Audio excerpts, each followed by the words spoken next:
बद्रिकाश्रम के अलकनंदा के किनारे पर महर्षि वेदव्यास अपने शिष्यों को जब पाठ पढ़ाते हैं, उसमें से जैमिनी नाम का एक ऋषि एक दिन को क्वेश्चन करता है, एक सवाल पूछता है। महर्षि वेदव्यास का केवल एक उद्बोधन कि एक समझदार युवक को चाहिए कि वो युवानी में कदम रखने के बाद, चाहे वो स्त्री हो चाहे वो पुरुष हो, फिर वो विजाति के साथ एकांत न साधे। यदि आप सबल बने रहना चाहते हैं तो एक अनुभव शब्दों में प्रकट हुआ। जैमिनी को यह बात समझ में आई, अच्छी नहीं लगी। महिला अधिकार का शायद उनको उस समय ताजा ताजा भूत चढ़ा होगा। कथा उपनिषद की सुनने जैसी है। जैमिनी ने विरोध किया, बोले महाराज ये भारतवर्ष की महिलाओं का और भारतवर्ष के पुरुषों का एक प्रकार से अपमान है।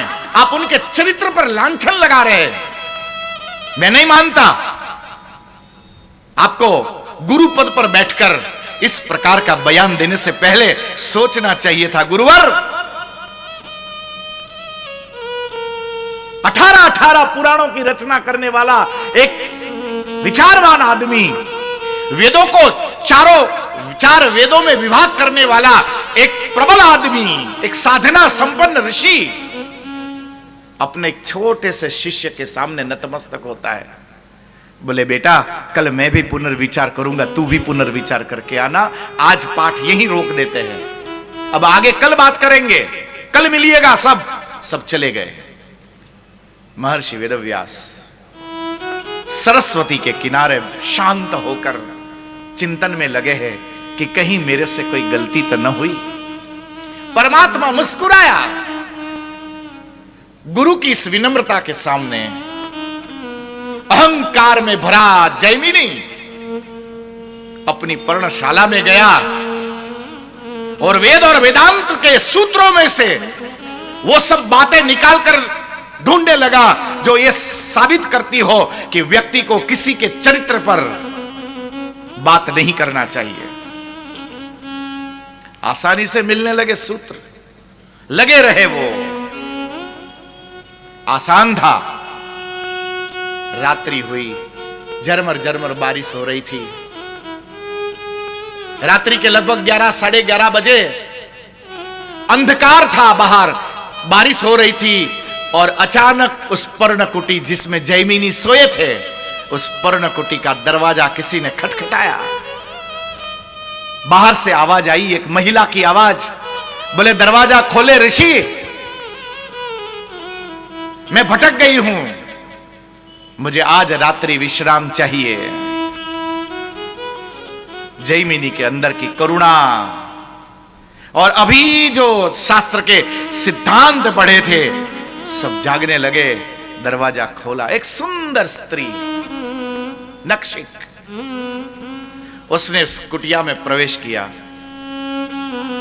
जैमिनी ने कहा, जो आज प्रातःकाल अपने गुरु के सामने विरोध कर रहा था, वही आदमी अपनी कुटिया में उस महिला का विरोध कर रहा है कि देवी क्षमा करिए, मैं ब्रह्मचारी हूं, आप अंदर नहीं आ सकते हैं।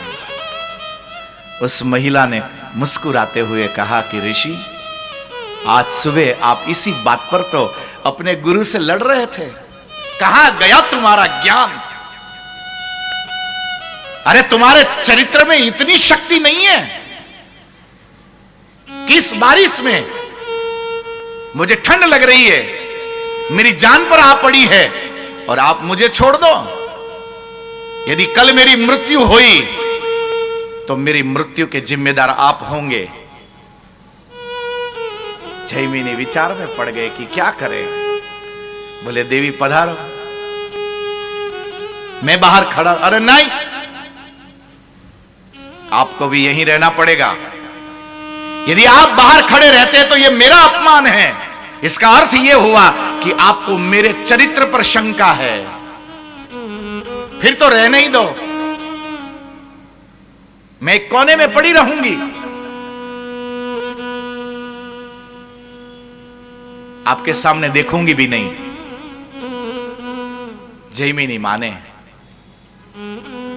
ठंड बहुत थी। पर्णशाला के बीच में एक छोटा सा 2-3-4 लकड़ी रख के अलाव जलाया ताकि उसको गर्माहट मिले। बारिश से पूरा उसका शरीर, वस्त्र भीगे हुए थे। उस भीगे हुए वस्त्र में वो नक्शिक, वो सुंदर महिला को देखकर जैमिनी के मन में पाप आया। रात्रि के लगभग 2 बजे जैमिनी ने उस महिला से प्रस्ताव रखा कि देवी, मैं आपको जानता नहीं हूं, आप कौन हैं, पर मैं आपसे विवाह करना चाहता हूं। उस महिला ने कहा कि ऋषि, आप बहुत बड़े हैं, कहां आप, कहां हम, मेरी तो परछाई भी आप लेना पसंद नहीं करोगे ऋषि, भूल जाओ अपने इस संकल्प को। बोले नहीं देवी, मेरे ब्रह्म वर्चस्व में इतनी शक्ति है कि मैं तुझे भी ऋषि बना सकता हूं। तू तो हां बोल। वो स्त्री मानी। बोले अग्नि प्रज्वलित है तो कर ले परिक्रमा। बोले क्षमा करना, हमारे कुल में ऐसा रिवाज है कि जो दूल्हा विवाह करने के लिए आता है वो ऐसे 4 पैरों से रहता है, उसके कंधे पर महिला बैठती है और वो दूल्हा ऐसे 4 परिक्रमा करता है। 4 परिक्रमा करी।